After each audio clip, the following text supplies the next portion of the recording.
Hey guys, so I'm recapping the latest episode of Black Lightning, and it was a great episode.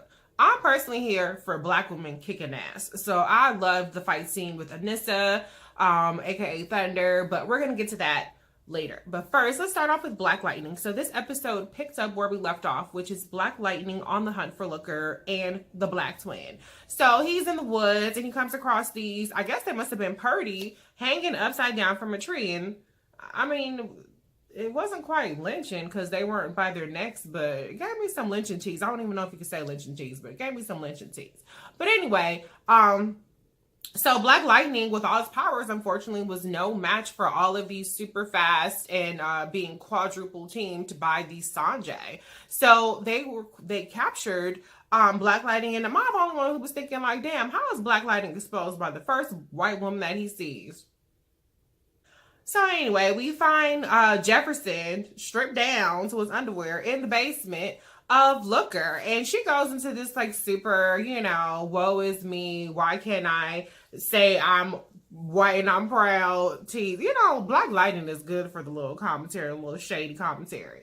But anyway, so she's trying to find the baby. I don't know why she had to interrogate him though when she quickly, in the middle of their interrogation, sensed the whereabouts of the baby and left and caught herself electrocuted him. But Black Lightning is fire. He's electricity himself. So, he let them, think that they were doing a little something, and then he quickly dispatched of them and put his suit back on.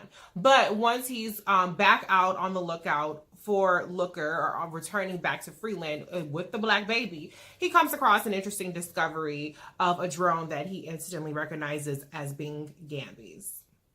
So before I get to the conversation between Thunder, Black Lightning, and Looker, let's talk about his super anticlimactic reunion with Gambi. Now, I didn't think they did a great job of selling the whole suspense about Gambi being dead. But more importantly, how was it so easy for Jefferson to find Gambi? I mean, wasn't he camped out in a hotel? Does the drone have some sort of reverse tracking capabilities? I mean, if it was that easy for Jefferson to find Gambi, why didn't he just go to wherever he went to look for him in the first place? But anyway, Gambi explains that he, basically is hiding out because he wants to find out who tried to kill him, and he's trying to do it to protect Jefferson and his family, which is a very reasonable and noble,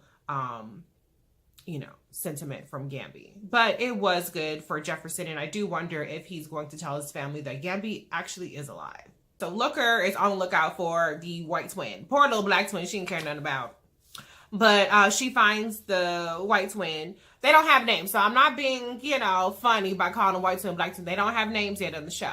So anyway, so she finds the white twin at the mall, where she gets into this great fight battle with Anissa dressed as Thunder. And Thunder was really holding her own, okay? Because what's this girl named Looker? She has, these powers. She's fast, but she is no match for Anissa, okay? And so Anissa is handling it, but, Black Lightning shows up and Looker ends up dead, okay? So that immediately frees up all the Sanjay, and I'm just a little disappointed because I actually like the idea of Looker being around as another villain. The Sanjay was kind of interesting, but, I guess that plot is over for now.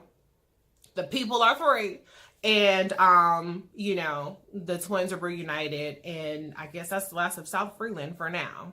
But one interesting thing is Anissa's girlfriend, again, she had that stuff going on in her veins, and I don't know what that is all about, but I don't know if is she a meta? Is she like some sort of what? I mean, because she has medication for it, so who gave her the medication? Or anyway, there's still a mystery involved with Anissa's girlfriend. But now we have Khalil and Jen is really starting to, get super attached to Khalil. She comes to his rescue when he is trying to flee to Bias because he refused to kill the pastor.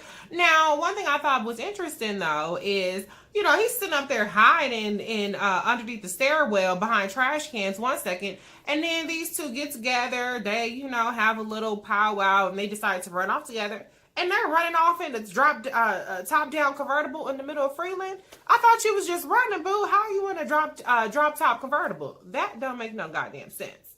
But I'm kind of here for the puppy love, even though I do think that it's very uncharacteristic of Jen to just run off with Khalil. I don't know where they're going. Are they going back to her house? are they running off to Vegas? I mean, what's going to happen with that? But I'm totally here for her getting to use her powers a lot more because I mean, why not? I mean, Anissa, she has great powers. Black Lightning does, but Jen seems to be potentially the most powerful of them all, and her power can really be used for good if it were harnessed, rather than being like trying to be controlled with the therapy, even though the therapy is good. So there's a lot more to come in terms of the Jen and Khalil plot.